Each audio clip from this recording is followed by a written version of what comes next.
sejahtera dari Tuhan kita Yesus Kristus melimpah bagi kita sekalian. Saudara-saudara yang dikasihi Tuhan Yesus, kita akan melanjutkan merenungi firman Tuhan mengenai karakter hati Tuhan Yesus yang keempat, yaitu murah hati. Apakah itu murah hati? Definisi murah hati yang pertama adalah kita mau dan mudah memberi, diminta atau tidak diminta, tanpa mementingkan kepentingan diri kita sendiri. Kita dapat memberikan perhatian, memberikan waktu, pertolongan, tangan, berkat, empati, pengertian, bahkan pengampunan, dan lain-lain. Seperti yang telah Tuhan Yesus lakukan.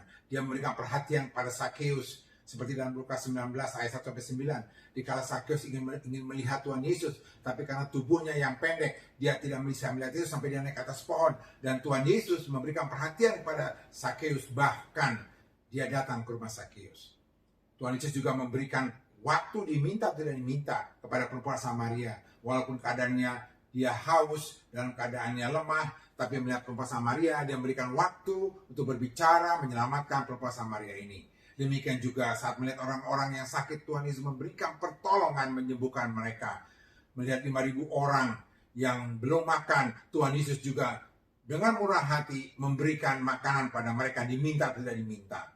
Tuhan Yesus juga memberkati anak-anak seperti dalam Markus 10 ayat 16. Tuhan Yesus juga memberikan empatinya kepada seorang janda di Naim yang kehilangan seorang putra laki-laki tunggalnya, seperti dalam Lukas 7 ayat 13.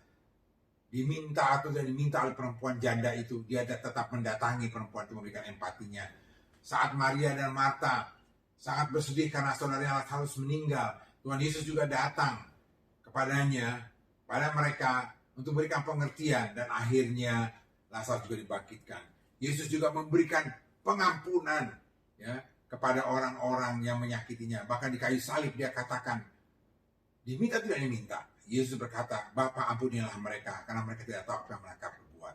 Bahkan kepada penjahat yang di sebelahnya, dia juga menyelamatkannya. Dan dia katakan, hari ini juga engkau bersama-sama aku di Firdaus. Yang kedua, arti daripada murah hati itu karena kasih. Sesuai dengan 1 Korintus 13 ayat 4 dikatakan, kasih itu murah hati. Orang-orang yang penuh kasih, dia peka pada orang-orang yang harus ditolong. Bahkan yang ketiga definisi dari murah hati itu adalah saat dia menunjukkan kemurahannya, dia menunjukkannya dengan penuh sukacita, seperti dalam Roma 12 ayat 8. Sukacita karena ada orang yang tertolong, bukan karena dirinya yang dapat keuntungan karena memberikan kemurahan. Bahkan dalam 2 Korintus 9 ayat 5 dan 7 dikatakan, mereka melakukan kemurahan itu bukan karena paksaan, bukan karena paksaan oleh karena keadaan atau karena pamrih. Yang keempat, definisinya adalah karena mereka tulus, tidak mementingkan dirinya sendiri. Mereka peduli pada orang lain. Mari kita lihat kesaksian Rasul Paulus terhadap jemaat di Makedonia dalam 2 Korintus 8 ayat 2-3. Selagi dicobai dengan berat. Bukan dicobai biasa, dicobai dengan berat. Dalam berbagai penderitaan. Bukan satu penderitaan, tapi berbagai penderitaan. Sukacita mereka tetap meluap. Dan meskipun mereka sangat miskin, bukan hanya miskin, tapi sangat miskin, namun mereka kaya dalam kemurahan. Aku bersaksi bahwa mereka telah memberikan menurut kemampuan mereka, bahkan melampaui kemampuan mereka. Kenapa mereka bisa melakukan demikian? Karena mereka tulus. Mereka fokusnya kepada Paulus dan rombongan, bukan pada diri mereka yang sedang mengalami pencobaan berat, berbagai penderitaan, bahkan sangat miskin. Mereka juga melakukan tidak dengan terpaksa. Itu sebabnya dikatakan sukacita mereka meluap. Dan yang terpenting bagi mereka adalah Paulus dan rombongan, bukan diri mereka. Sukacita mereka adalah Paulus yang berbahagia. Dan mereka tidak mengharapkan pamrih apa-apa. Mengenai tulus, saudara bisa lebih dalam mendengarkannya dalam YouTube mengenai tulus hati.